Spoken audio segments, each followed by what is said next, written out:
TCN studio में आपका खैर मकदम है, स्वागत है। मैं हूं आपका खादिम, आपका host, chief editor Naushad Alam. हमारे साथ इस वक्त टीसीएन स्टूडियो में परवेज अहमद खान साहब मौजूद हैं। आपका बहुत स्वागत है परवेज साहब। शुक्रिया। परवेज साहब एक अच्छे राजनीतिक और सामाजिक विश्लेषक हैं और बड़ी खूबसूरती से अपना विश्लेषण पेश करते हैं। आज हम बात करेंगे भरत तिवारी के इनकाउंटर पर और उस पर उठने वाले सवाल पर और पुलिस के रोल पर। भरत तिवारी, जिसे भरत भूषण तिवारी के नाम से भी जाना जाता था, बिहार के भोजपुर जिला शाहपुर थाना क्षेत्र के बलौटी गांव का बाशिंदा था, जिसको एक पुलिस एनकाउंटर में 17 जून को हिलाक कर दिया गया। जिसके बाद पुलिस एनकाउंटर में मारे गए भरत तिवारी पर सियासी और समाजी और इंतजामी हलकों में उठने वाले सवालात ने एक नया रुख और नया मोड़ ले लिया है और सियासी हलकों में बहस का मौजू बना हुआ है। बढ़ते हुए तनाजा और विवाद को लेकर मुनसिफाना जांच के मुतालबात के दरमियान बिहार हुकूमत ने इस मामले की अदालती तहकीकात कराने का फैसला किया है। मुख्यमंत्री सम्राट चौधरी ने खुद इसका ऐलान किया है। उन्होंने कहा है कि पूरे मामले की निष्पक्ष और साफ सुथरी जांच की जाएगी। मुख्यमंत्री ने अपने सोशल मीडिया प्लेटफॉर्म एक्स पर यह मालूमात शेयर किए और फराहम किए। उन्होंने कहा है कि भोजपुर जिला शाहपुर थाना हल्के के बलौटी गांव में 17 जून को होने वाले पुलिस इनकाउंटर की तहकीकात हाई कोर्ट के रिटायर्ड जज करेंगे। सबसे पहला सवाल परवेज साहब ये उठता है कि जिस तरह का इनकाउंटर भरत तिवारी का हुआ है और जिस तरह से इनकाउंटर किया गया है, इस तरह के इनकाउंटर पूरे देश में किए जाते रहे और किए गए हैं और खासकर दलित और मुस्लिम नाम जो है सरफहरिस्त है। क्या इस तरह का फैसला और जांच एक कम्युनिटी और एक बिरादरी को खुश करने के लिए किया जा रहा है?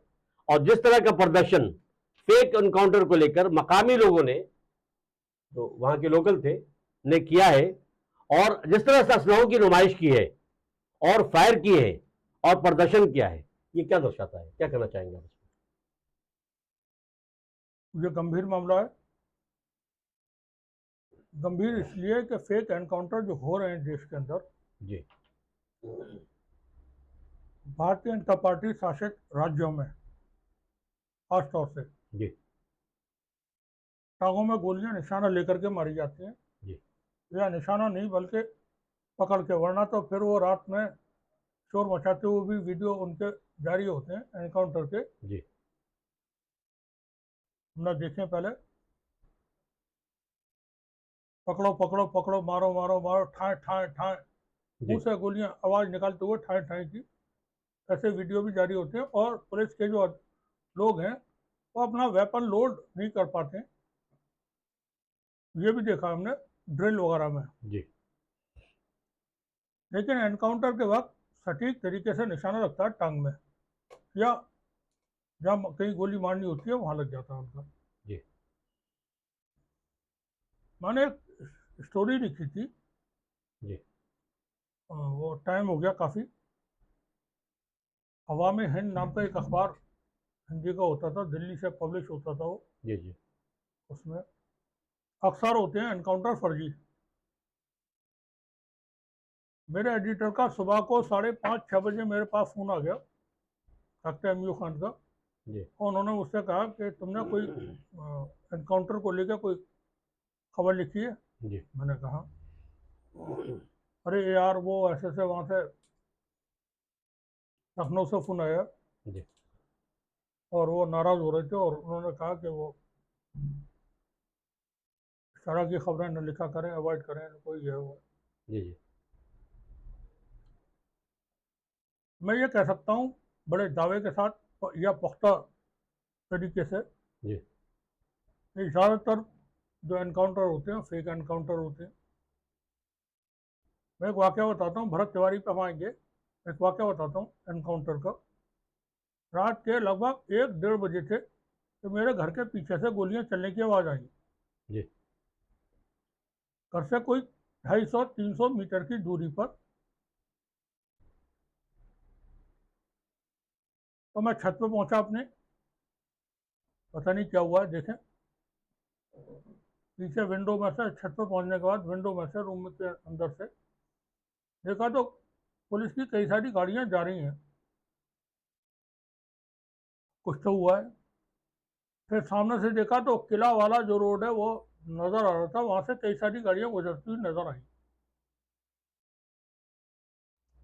फिर कुछ वक्त के बाद फिर गोलियां चलने की आवाज आई। जी ये मैंने पूरा वाकया जो अब बात कर रहा हूँ आपसे, एक मैं अपना अलग से वीडियो करता हूँ, जिंदगी जिंदगी, उसमें बयान किया है। तो फिर गोलियां चलने की आवाज आई और 2:30-3 बजे के करीब बहुत जोर का शोर हुआ। जी आगे किले की तरफ जब जाते हैं तो शीशम में, अब तो वो शीशम बहुत थोड़ी सी रह गई है, पहले बहुत होती थी। ये पूरी बिल्डिंग बन गई जी, यूनिवर्सिटी की। वाइल्ड लाइफ वगैरह के डिपार्टमेंट बन गए। जी जी वहाँ शोर हुआ। उन दिनों में AB के यूनियन हाई स्कूल में सिक्योरिटी इंचार्ज की हैसियत से मुलाजमत नौकरी करता था। जी गर्ल्स और बॉयज़ की सिक्योरिटी का इंचार्ज था मैं, दोनों तरफ का। तो सुबह को जब जाने के लिए निकला घर से, जी तो वहाँ भीड़ जमा थी। मैंने सोचा जाके देखूं क्या हुआ है रात में। तो देखा कि एक डेड बॉडी पड़ी हुई है और उसके पास एक पीतल का तमंचा, 2-3 कारतूस पड़े हुए हैं और 2 रंग की जो क्या कराती हैं वो रबर की चप्पलें जो होती हैं, जी वो उसके पैरों में है, वो पड़ी हुई है अलग। जी वहाँ से मैं चला गया सब स्कूल, और 1-1:30 बजे वहाँ से स्कूल से वापस आया तो भीड़ अभी भी थी, तो फिर मैं दोबारा से पहुँच गया। अब जाकर देखा तो सीन बदला हुआ था। सीन ये था कि अब वो जो तमंचा पड़ा हुआ था सुबह के वक्त में, उसकी जगह पे पिस्टल थी और कारतूस, गोलियां जो ब्लड्स होते हैं वो ज़्यादा थे। सुबह में 2-3 कारतूस थे वहाँ, अब ज़्यादा थे, 10-15 होते, 20-25 होते शायद। और नोटों की गड्डियाँ पड़ी हुई हैं वहाँ, और वो चप्पलें भी नहीं हैं। अब उसके पैरों में जूते हैं, जो मर चुका है। बाद में अखबार में खबर आई कि एक कुख्यात अपराधी को पुलिस ने एनकाउंटर में मार दिया। जी अब ये क्या था, अपराधी का नाम मुझे मालूम है लेकिन मैं नहीं बताऊंगा। जो भी मारा गया था, ये क्या था। तो इस तरह की खबरें हमें मालूम है। एक शख्स को पकड़ा गया GM हॉल AMU के सामने से, जी उसको ले जाकर के रात भर रखा गया कहीं किसी जगह पर। जी सुबह को उसका एनकाउंटर हुआ। तो देखिए, बात ये, एक और खबर आपको बता दूं, यहाँ पर पुरानी खबर है, जी ये शायद 2010 या 11 की होगी। उत्तराखंड में रणवीर नाम के एक युवक का एनकाउंटर हुआ था। भारत की राष्ट्रपति थी, यह 2014-15 की बात है शायद। जी जी प्रतिभा पाटिल राष्ट्रपति थी भारत की, उनको देहरादून उत्तराखंड जाना था। सरकार किस पार्टी की थी उत्तराखंड में ये मुझे ध्यान नहीं, शायद कांग्रेस की थी। रणवीर का एनकाउंटर कर दिया वहां, और उसको पुलिस ने बाद में उसकी तस्वीरें वगैरह जो खिंचवाई गई, पुलिस वाले जो डकैत फिल्म में जैसे देखा हुआ उस तरह से तस्वीरें खिंचवाई गई थी, और बताया कि कुख्यात आतंकवादी जो राष्ट्रपति की हत्या करना चाहता था, कुख्यात अपराधी जो राष्ट्रपति की हत्या करना चाहता था, जी वो एनकाउंटर में मारा गया। रणवीर के बाद में शिनाख्त हुई, मालूम हुआ ये तो स्टूडेंट है, ये अपराधी नहीं है, इस पर तो कोई मुकदमा नहीं है। उसके फादर दिल्ली से पहुंचे, उन्होंने केस किया। केस उत्तराखंड से ट्रांसफर हुआ दिल्ली, दिल्ली में वो केस चला। बाद में 18 लोगों को लगभग उसमें सजा हुई। देखें, मेरा कहना ये, जो भरत तिवारी का एनकाउंटर हुआ है, उसमें हमने वीडियो देखे हैं, सोशल मीडिया पर खबरें देखी हैं, और मीडिया हाउसेस की खबरें देखी हैं। जी इसके मुताबिक उसने अपना हथियार जो था वो ड्रॉप कर दिया था, बाद में उसको गोली मारी गई और वो फिर मारा गया उसमें। मेरा सवाल ये है यहाँ पर, आपने भारत के अलावा, भारत के पड़ोस में नेपाल है, वहाँ ऐसे एनकाउंटर देखे या सुने कभी खबरों में? बिल्कुल कभी नहीं। बांग्लादेश या श्रीलंका या अफगानिस्तान में या दुनिया के किसी देश में जितने एनकाउंटर भारत में हो रहे हैं, आपने कहीं किसी देश में दुनिया के में सुने बिल्कुल कि ये इस तरह के एनकाउंटर हो रहे हैं? अफगानिस्तान जहां आतंकवाद था, जहां जंग चल रही थी, 2019 में 15 अगस्त 2019 को जब टेक ओवर किया तालिबान ने, आज पूरे अफगानिस्तान से एक खबर नहीं आती किसी धमाके की। कभी कभार भूल चूक से आती है, या किसी हमले की या किसी हत्या की।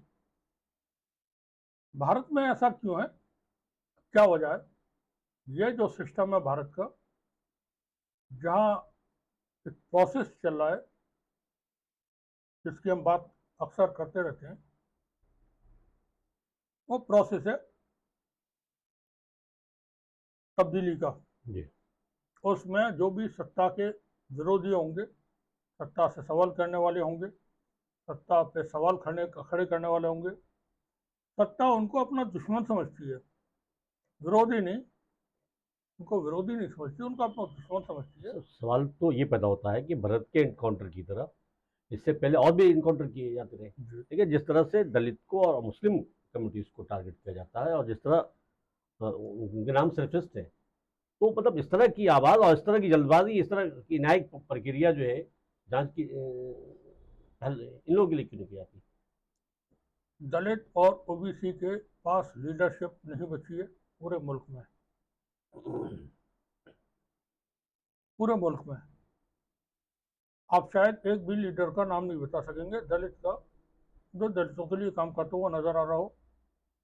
ओबीसी का कोई लीडर एक असदुद्दीन ओवैसी के अलावा आप शायद कोई नहीं बता सकेंगे जो काम करता हुआ नजर आ रहा हो। अब जो व्यवस्था है आरएसएस और भारतीय जनता पार्टी की, उसमें वो अपने विरोधियों को अपना दुश्मन समझते हैं। सत्ता से सवाल न किए जाए, सत्ता से कोई किसी तरह की डिमांड न की जाए, आप अगर करेंगे तो फिर आपके साथ आपका अंजाम बहुत बुरा होगा और उसमें आपकी जान ली जा सकती है। जज लोया हो या भरत तिवारी हो या मुख्तार अंसारी हो या अतीक अहमद हो। जी जी। सवाल ये पता था फिरोज साहब कि जी। जिस तरह की जल्दबाजी मुख्यमंत्री बिहार ने जो चौधरी हैं, क्या नाम है? जी, सम्राट चौधरी। सम्राट चौधरी, जल्दबाजी की और पहल की और जिस तरह से उन्होंने इंफॉर्मेशन दी है एक्स पर ट्वीट करके कि इसकी न्यायिक जांच हो, वही बात है। इसके अलावा भी ऐसा है जो नाम है मुसलमानों के, दलितों के, वो सरफिस्ट है, लेकिन इस तरह का फैसला और इस तरह की जांच क्या एक कम्युनिटी और बिरादरी को खुश करने के लिए किया जा रहा है? खुश करने के लिए, अपना वोट वोट मजबूत बचाने के करने के लिए, लिए। अपने वोट बैंक को ये मैसेज देने के लिए, देखें अगर कोई गलती हुई है तो हमने इसमें ये कार्रवाई की। कार्रवाई की है और हमने इंसाफ करने की कोशिश की है। जो हमने जुडिशल जांच की बात की है, जुडिशल जांच वो किससे करवाएंगे? किसी एसडीएम से, किसी नायब तहसीलदार से, रिटायर्ड जज से करवाने की बात या है। नहीं जज से। रिटायर्ड से काय को, आप हाई कोर्ट के सिटिंग जज से करवाइए या सुप्रीम कोर्ट के सिटिंग जज से। वरना मैं ये बता दूं कि जो इसमें फर्ज लिखी जाती है एनकाउंटर्स में, उसमें पुलिस अपने मुखबिरों के नाम लिख लेती है गवाहों में, जी और वो जाकर के नायब तहसीलदार की अदालत में, एसडीएम की अदालत में कहते हैं कि नहीं साहब ये ऐसे ही हुआ था। जो और संबंध जब जाते हैं तो घर वाले डर के मारे नहीं आते वहाँ कोई बयान देने के लिए, जी जी डर के ऐसे नहीं आते हैं। और उनको धमका भी दिया जाता है कि अगर तुम जाकर के कुछ बोलोगे तो फिर सोच लो तुम्हारा भी अंजाम क्या होगा या तुम्हारे साथ क्या होगा, तुम्हारी भी गाड़ी पलटी जा सकती है, ये है न्यायिक प्रक्रिया। तुम्हारी भी घर भी निकाली जा सकती है। बिल्कुल। न्याय प्रक्रिया का देखें ऐसा है नौशाद साहब, ये अभी से नहीं, तो पहले से न्याय प्रक्रिया पर, अब तो न्याय प्रक्रिया अलग तरह की हो गई, पहले भी, मगर पार्शियल नहीं, इम्पार्शियल नहीं थी। पहले भी कर रहा हूँ मैं आपको, और बड़े बड़े ही कॉन्फिडेंस के साथ कर रहा हूँ जी जी कि न्याय प्रक्रिया इम्पार्शियल नहीं थी। एक अलीगढ़ में जज साहब थे, मैं नाम नहीं लूंगा उनका, वो रेलवे मजिस्ट्रेट रहे। मेरा उनके कोर्ट में जाना हुआ ऐसे ही, मैं तो अपनी तारीख करके हवाला जा चुका था वापस, तो फिर मेरा दिल चाहा कि मैं ऐसे ही घूम करके आऊँ। तो मैंने देवेंद्र जो हवालात के इंचार्ज थे उनसे कहा कि देवेंद्र भाई मैं बाहर जाना चाह रहा हूँ। तो बोले तू तो तारीख कराया, अब क्या करेगा? अरे मैंने मेरी तबीयत कर रही है। तो उन्होंने मुझे फिर एक बंदी जा रहा था कोर्ट में पेश होने के साथ लिया, उसके साथ मुझे भेज दिया। मुझे पान मसाले चाहिए थे असल में, एक पैकेट मंगवाना था जी जी। उसके लिए। तो हम एक कोर्ट में पहुंचे जहाँ जो साथ में गया था बंदी, उसकी कोर्ट में। वहाँ का मैं आपको वाक्य बता रहा हूँ नौशाद साहब। बंदी पेश हुआ, पेश होने के बाद मिल और से उसने हाथ जोड़ करके रिक्वेस्ट की कि साहब मेरी बीती हवालात पर मेरा ये केस खत्म कर दिया जाए और मैं बहुत परेशान हूँ। उन्होंने कहा किसी को बुलाओ अपने यहाँ से। तो उसने कहा साहब मेरे यहाँ तो कोई है नहीं। तो उन्होंने कहा मैं किशोर रूप से फ्री में। और वो बोले कि ये मेरी दोनों टांगें जो हैं, मतलब उन्होंने एक ऐसी कहानी सुनाई जो सुन करके आपको हैरानी भी होगी। जी। बोले मेरी बेटी चाय वाले के साथ भाग गई। रेलवे मजिस्ट्रेट थे, रेलवे स्टेशन पर कोई चाय बेचता था, उसके साथ उनकी बेटी भाग गई। चलिए मुद्दे पे आते हैं। हम मुद्दे पर आ रहे हैं। उन्होंने कहा एक्सीडेंट में मेरी दोनों टांगें चली गई। जब ऊपर वाले ने मेरे साथ रहम नहीं किया तो मैं तेरे साथ तो रहम करूं। बिल्कुल बिल्कुल बिल्कुल, बहुत बड़ी बात। ये जो आखिरी शब्द थे उनके वो ये थे, जब ऊपर वाले ने मेरे साथ रहम नहीं किया मैं तेरे साथ तो हूँ। मैं तेरे साथ तो चलिए रहम मैं करूं। दूसरा सवाल आपसे आपसे लेता हूँ मैं। फिर साहब जब दलितों और मुसलमानों के इनकाउंटर पर लोग ताली बजा रहे थे, तब जुडिशियल प्रोसेस किसी को याद नहीं था। आज भरत तिवारी के इनकाउंटर के बाद अचानक कानून, संविधान और न्यायिक प्रक्रिया की बातें होने लगी हैं, जो आपकी कथनी और करनी पर सवाल खड़े करता है। अगर कानून सिर्फ तब याद आए जब मुलजिम आपकी जात और बिरादरी और धर्म का और वोट बैंक वाला हो, तो ये इंसाफ नहीं बल्कि सेलेक्टिव आउटरीच कहलाता है। क्या कहना चाहेंगे आप? प्रियंक खड़गे ने आरएसएस से कुछ जानकारियां मांगी हैं। जी उस पर भारतीय जनता पार्टी के एक सांसद ने कहा है जी। कि एक दलित को ऐसा सवाल करने की उसको क्या जरूरत है। जबकि वो भी दलित सांसद ही है। अब मुझे नहीं मालूम जी क्या जी, है। वो दलित सांसद है। उन्होंने कहा है, भारतीय जनता पार्टी के सांसद हैं, कि दलित को आरएसएस के बारे में ये बात करने की क्या जरूरत है या जानकारी हासिल करने की क्या जरूरत है। ठीक है, लीडरशिप पे डिपेंड करता है, पॉलिटिक्स में आप कितने ताकतवर इन हैं। शब्दों का प्रयोग किया आपने, सबके कोई अधिकार नहीं है। हाँ, कोई अधिकार नहीं है। जी तो मैं बहरहाल पूरा नहीं मुझे ध्यान है, तो जी इसलिए मैं जी जी जितना याद है उस तरीके से बात कर रहा हूँ। जी जी। मेरा कहना यह है कि पॉलिटिक्स में आप दलित और ओबीसी या मुस्लिम्स कोई हैसियत नहीं रखते हैं। इसलिए उनके मरने पे, उनके एनकाउंटर होने पे, उनकी परेशानियों में किसी को कोई परेशानी नहीं है। हाई कास्ट के हैं, वो उनके अपने वोट बैंक हैं, परमानेंट वोट बैंक समझते हैं वो, ये हमारे साथ रहेंगे। इसलिए इस तरह की बातें या कार्रवाई उन्होंने की है, क्योंकि यहाँ बात हाई कास्ट की बात है। जो भरत तिवारी हैं वो ब्राह्मण हैं, परिवार से जी। अब ब्राह्मण है तो आरएसएस भारतीय जनता पार्टी में ब्राह्मण, बनिया और राजपूत, इन तीन का अपना एक ताकत है। या उनको ये समझते हैं कि हमारा अपना है, बाकी जो है वो हमें अप्रिय है, उनसे बाकी हमें। कीड़े मकोड़े साहब, ये हाँ कह लीजिए आप। हाँ, प्रिय और या कीड़े मकोड़े या कॉकरोच है। जी बिल्कुल हाँ, बिल्कुल। कॉकरोच है वो। तो वो कॉकरोच जो है मसल दिए जाएंगे, उनको हिट कर दिया जाएगा, उनको शूट कर दिया जाएगा, उनका एनकाउंटर कर दिया जाएगा। चलिए मैं तीसरा सवाल आपसे पूछता हूँ मैं, जी। कि इंसाफ और न्याय का सिद्धांत एक जैसा होना चाहिए।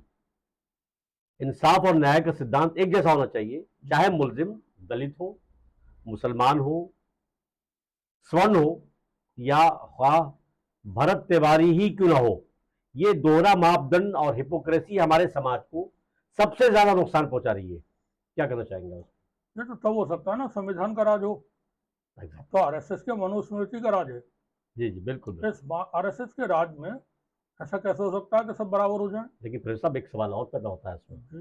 कि जिस तरह से भरत तिवारी ने, जबकि भरत तिवारी जो है बीएससी का स्टूडेंट था, और उसने कहीं ना कहीं बीजेपी और आरएसएस के सिस्टम के खिलाफ आवाज उठाने की गलती कर दी, और नतीजा आपके सामने है कि उसने तो मतलब ये कोई जरूरी नहीं है साहब।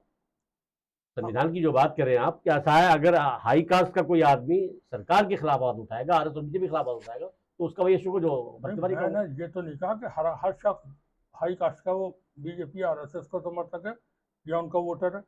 मैंने ये कहा आरएसएस वाले ये समझते हैं कि ये हमारे अपने हैं। जी ठीक है, आपने फिल्में देखने का शौक है कि नहीं? जी बिल्कुल है। तो फिल्में देखते हैं तो आपने फिल्म देखी होगी रंग दे बसंती। जी मैंने भरत तिवारी का एक वीडियो देखा, 15 मिनट का वीडियो है वो, आखिरी वीडियो उसका एनकाउंटर से पहले का। जी जी तो रंग दे बसंती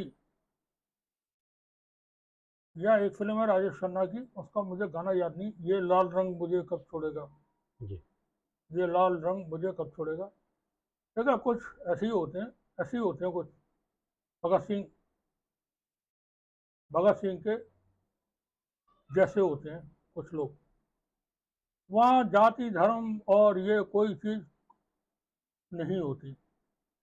वो अपनों से, अपने देश से, अपनी चीज़ों से, अपनी मिट्टी से मोहब्बत करने वाले होते हैं। जी जी कोई भी हो सकता है वो कोई भी हो सकता है। मगर अब जो है, मैंने यहाँ देखा अलीगढ़ कलेक्ट्रेट के सामने लिखा हुआ एक स्वागत द्वार बना हुआ है, उस पर लिखा हुआ है जाट हृदय सम्राट भगत सिंह। जाट जाट श्रोमणी जाट, पता नहीं कुछ इस तरह से जाट लिखा हुआ है। मगर पहले जी क्यों लिखा साहब आपने, क्यों लिखा है? महान स्वतंत्रता सेनानी लिखना चाहिए था आपको, महान स्वतंत्रता सेनानी भगत सिंह जी बिल्कुल। द्वार। आपने जाट क्यों लिखा? जाट शब्द का प्रयोग ही नहीं होता। हाँ, नहीं, जरूरत नहीं है ना। ये these peoples are above the all. जी आपने जाट शब्द का इस्तेमाल किया। आप ये व्यवस्था जो है वो लोगों को बांट करके राज करने की कोशिश करने वाली व्यवस्था है, बिल्कुल। आरएसएस की व्यवस्था। और जो आरएसएस का राज है या आरएसएस का जो तरीका है, उसमें आप समानता नहीं देखेंगे, उसमें कानून का राज नहीं देखेंगे, उसमें संविधान को नहीं देखेंगे कहीं भी। These peoples are against constitution. आपने जैसे अभी सवाल किए कि संविधान वो अ, दलित और मुस्लिम्स के एनकाउंटर के बारे में, जी जी तो उनके होते रहे, किसी को क्या कोई परवाह नहीं है। तो ये दोहरा मापदंड है। दोहरा मापदंड तो इसलिए है कि देखें, व्यवस्था डिसाइड कर रही है ना, जुडिशल सिस्टम जो है वो ठीक से काम नहीं कर पा रहा है, वरना ये एनकाउंटर कैसे हो सकते हैं? आप ये बता दें, दुनिया के किस देश में हम खबरें करते हैं दिन भर, हमारा काम यह है खबरें करने का, आप किसी और देश में एनकाउंटर्स की खबरें पाते हैं कहीं? अमेरिका में आती हैं स्कूल वगैरह पे अटैक वगैरह की, जो बच्चे कर देते हैं, क्योंकि वहाँ फ्री लाइसेंसिंग है। लेकिन हमारे यहाँ पर लाइसेंसिंग का तो जो है सो है, उसके अलावा इलीगल तरीके से जो हथियार बाजार में या मार्केट में मौजूद हैं, लोगों को अवेलेबल हो जाते हैं और फिर डिस्ट्रीब्यूट भी किए जाते हैं एक संगठन की तरफ से। बिहार के अंदर ही 4.5 लाख तलवारें बांटी गई लोगों को। मैंने इस पर खबर भी लिखी थी, पब्लिश की थी www.तीसजंग.com पर। 4.5 लाख तलवारें, और वहां से बरामद भी हुई बहुत सारी तलवारें। आप जब एक आप जब खुद ही लोगों को अपराधी बनाए, क्योंकि आप कारोबार दे नहीं सकते, कारोबार कर नहीं सकते, माहौल बना नहीं सकते, एजुकेशन आप दे नहीं पा रहे, नौकरियां आप दे नहीं पा रहे, और समानता आप ला नहीं पा रहे, लोगों का जो लिविंग स्टैंडर्ड है उसमें आप कोई किसी तरह का कोई बेहतरी कर नहीं पा रहे हैं, तो आप लोगों को क्या करेंगे? लोग, आप ना भी करेंगे तब भी वो अपराधी बन जाएंगे। अच्छा, ग्लोरीफाई करने के लिए मीडिया बैठे हुआ है, वो अपराधियों को, अभी एक फिल्म आ रही थी काला काला हिरन या किसी नाम से, काला वाला कुछ थी, काला हिरन, उसमें वो कह रहे हैं कि वो ये लॉयन बिश्नोई दाऊद इब्राहिम का बाप है। हमने पहले ही इस पर बताया था। जी जी अब ये लॉरेंस बिश्नोई को दाऊद इब्राहिम का बाप बता करके आप जो ग्लोरीफाई कर रहे हैं, आप लोगों को प्रोत्साहित करें अपराधी बनने के लिए, आप लोगों को प्रोत्साहित कर रहे हैं। एक फिल्म आई थी साथी नाम की, सब मैंने पहले भी बात की। जी मुझे ध्यान है उस वक्त मैं अलीगढ़ में दर्जनों लोग अपराधी बने साथी फिल्म देख करके। जी जी साथी फिल्म देख करके लोग जो है देखें, इधर उधर से भी एजुकेट होते हैं, इधर उधर से भी और उन पे जो असरअंदाज होते हैं, जी जो जानकारियां मिलती हैं, तो हमने, यानी जो हमारी सरकारें हैं, उन्होंने नौजवानों की तरफ कोई किसी तरह की तवज्जो जब देना बंद कर दिया और सवाल खड़े करने वालों को, सवाल पूछने वालों को अपना दुश्मन समझना शुरू कर दिया, तो ये प्रॉब्लम्स आ रही हैं। एनकाउंटर ऐसा नहीं है अभी हो रहे हैं, 2004 में भी होते थे। अलीगढ़ में दर्जनों एनकाउंटर हुए 2004 में। यहाँ से उठा के लेके दिल्ली में एनकाउंटर हुआ, यहाँ से उठा के लेके मुंबई में एनकाउंटर हुए। लोग मौजूद हैं, इसके गवाह मौजूद है। हाँ, इसके गवाह मौजूद है। अब वो डर के मारे जो एसडीएम साहब के या नायब तहसीलदार के पास जाते हैं, तो वो कहते हैं, करें साहब हम नहीं मालूम। व्यवस्था जो है, व्यवस्था ऐसी है नौशाद साहब, जिसमें आपके मेरे या किसी के लिए कुछ भी नहीं है, कुछ भी नहीं कर सकते। We are we are cockroach, तो सब तो हम ये हेल्पलेस तो पीपल्स। सब तो हम ये मान लें कि जिस तरह की न्यायिक व्यवस्था है, जिस तरह के सियासी और राजनीतिक हालात हैं, राजनीतिक परिस्थितियां हैं, और जो न्यायिक व्यवस्था है, जी हम ये मान लें कि ये आरएसएस और बीजेपी की सरकार देश की जनता को धर्म, जात और बिरादरी में बांट कर रखना चाहती है, ताकि उसके सिस्टम पर किसी तरह की आंच ना आए और उनका मकसद पूरा होता रहे। जो उनकी पॉलिसी है डिवाइड एंड रूल वाली, वो मतलब जारी रहे और कर्नाटक अपना मकसद पूरा करते रहे। कर्नाटक में भारतीय जनता पार्टी की सरकार चल रही थी। जी उस दौरान किसी केस में कई लोग गिरफ्तार होकर जेल पहुंचे। जी वो सब मुसलमान थे। जी फिर उनको रिमांड पे लेकर के पुलिस आई और सबको एनकाउंटर में मार दिया। बताया कि यहाँ जब हम रिमांड पर लेकर के आए थे, जी तो इन्होंने पुलिस पर हमला किया, पुलिस के हथियार छीनने की कोशिश की और फिर मुठभेड़ में सब मारे गए। 3 या 4 लोग थे या 2 थे, जो भी मेरे ध्यान नहीं। जी जी उनके मरने पर पुलिस वालों का बहुत भव्य दिव्य विशाल विराट स्वागत किया गया, लोगों ने बहुत सेलिब्रेट किया। बाद में अदालत में साबित हुआ कि यह फर्जी एनकाउंटर था। उसी केस में मैं आपको बता रहा हूँ, अदालत में साबित हुआ कि यह फर्जी एनकाउंटर था। लेकिन चीज़ें डिपेंड करती हैं आपके जुडिशल सिस्टम के ऊपर। आपका समाज कैसा रहेगा, आपकी सरकारें कैसी चलेंगी, आपकी न्याय, आपका जो एडमिनिस्ट्रेशन है, सिविल एडमिनिस्ट्रेशन या पुलिस एडमिनिस्ट्रेशन कैसे चलेगा, कैसे काम करेगा, वो न्याय व्यवस्था के ऊपर है। अब न्याय व्यवस्था आँख बंद करके, वो जैसे इंसाफ की देवी की आंखों पट्टी बंधी हुई है, सभी ऐसे बैठ गए। डीजीपी को बुला करके, किसी जिले के एसएसपी को बुला के, किसी डीआईजी को, किसी आईजी को बुला के पूछ लिया जाए कि ये जो एनकाउंटर हो रहे हैं, क्या हो रहा है, ये मजाले जो हो जाए। अपराधी को पकड़ के सजा देने का काम अदालत का है, अपराधी को पकड़ के भेजने का, जेल भेजने का, वो काम पुलिस का है, और सजा देने का काम अदालत का है। अब ये अपराधी क्यों बनने, फिर वहीं हम घूम फिर के आ जाते हैं। अपराधी क्यों बनने लोग, क्योंकि देखें लोगों के पास कारोबार नहीं है, पैसा नहीं है, धंधे नहीं है, रोजगार नहीं है, नौकरियां नहीं है, इसलिए। और फिर हम जो ग्लोरीफाई करते हैं, ये भाई है, ये डॉन है, ये फलाने, उससे उससे इम्प्रेस होकर के लोग बन जाते हैं। और मीडिया को तो हम देखते हैं कि जो मीडिया है देश का, वो बहुत ग्लोरीफाई करता है क्रिमिनल्स को। अब देखिए, सैकड़ों सैकड़ों रिपोर्ट मिलेंगी आपको लॉरेंस बिश्नोई और छोटा राजन के ऊपर, हजारों रिपोर्ट मिल जाएंगे लोगों के ऊपर। कौन है ये कोई रोल मॉडल हैं, आइडियल पीपल्स हैं। कौन है ये? कोई देश के किसी जो नीति निर्धारक हैं, देश को दिशा देने वाले लोग हैं?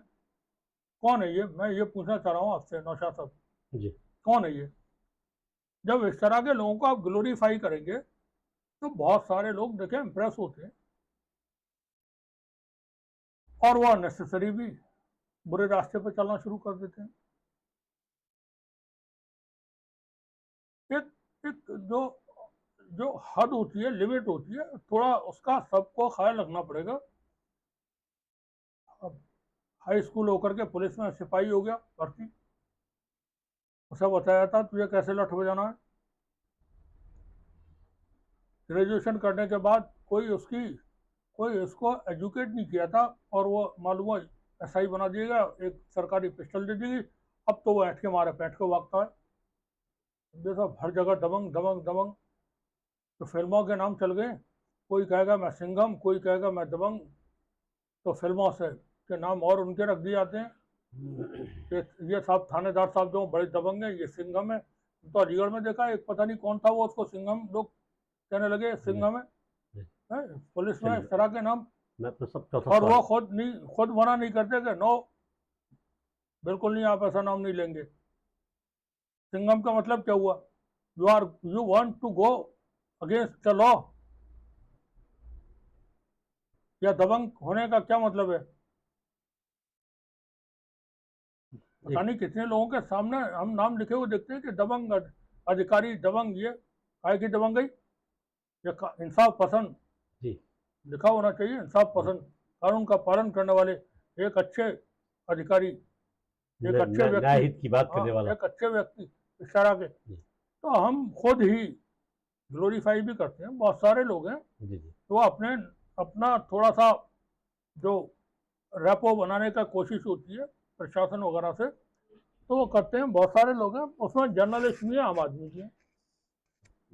तो सब चौथा सवाल मेरा ये है, जी। सबसे बड़ा सवाल ये है कि अगर आप सरकार और सिस्टम का विरोध करेंगे या उसकी मुखालफत करेंगे तो वो आपकी हत्या और कत्ल कर देंगे, और अगर आप आरएसएस और बीजेपी के सिस्टम के खिलाफ बोलेंगे तो आपका इनकाउंटर भी किया जा सकता है, आपकी गाड़ी पलटी जा सकती है, आपकी घर में निकाली जा सकती है।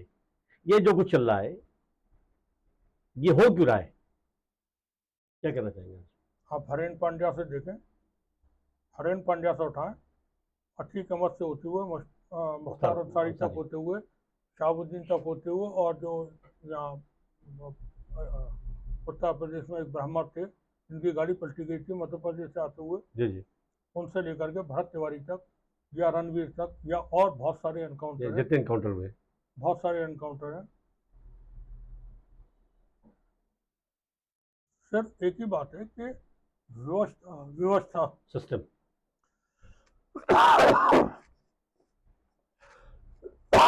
सॉरी, सरकार वो विरोधी नहीं समझती, या ये नहीं समझती कि कोई अगर हम पे सवाल खड़े कर रहा है जी तो हमारा हितैषी है, वो समझते हैं हमारे दुश्मन है, और फिर एनिमिटी वो निकालती है, दुश्मनी निकालती है, क्योंकि उसके पास ताकत होती है। ताकत में इंसान अंधा हो जाता है, और तब तक सब कुछ करता रहता है जब तक उसके असर ताकत नहीं चली जाती। ताकत जाने के बाद फिर वो, हमने ऐसा भी देखा है कि पार्लियामेंट में रोते हुए लोगों को फूकरी भर करके सिसकियाँ से रोते हुए भी देखा है लोगों को। जो मेंबर ऑफ पार्लियामेंट थे वो संसद में रोते हुए भी देखे हैं, मामूली से मुकदमे दर्ज हो जाने पर, जबकि ना उनके एनकाउंटर का कोई मसला था, ना उनके घर पे कोई बुलडोजर चलाए गए थे, ना कुछ हुआ था, ऐसा भी देखा है। लेकिन जब ताकत हाथ में होती है तो फिर गरी काटना शुरू कर देते हैं लोग, और गरी काटना ऐसा शुरू करते हैं कि जेलों में हत्या हो जाती है। मुन्ना बजरंगी की आपने देखा होगा, जेल के अंदर हत्या करा दी गई। अतीक अहमद को जुडिशल कस्टडी में थे वो, वहां से ला करके, और उनके एनकाउंटर हो गया, उनकी हत्या हो गई।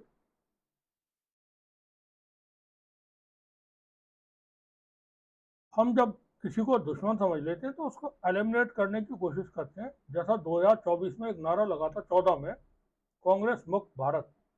तो जो हम मुक्ति का मुक्ति का सोचते हैं नौशाद साहब, तो मुक्ति का मायने है परमानेंटली एलिमिनेशन, यानी उसको हमेशा के लिए खत्म कर देना। तो हम राजनीति में ही नहीं, समाज में भी इसी तरह की धारणा से, इसी तरह की मंशा से काम करते हैं कि परमानेंट एलिमिनेशन हो, हमेशा के लिए खत्म करना है इसको। इसलिए इस तरह की चीजें होती हैं, जो आपका सवाल था जी। तो सब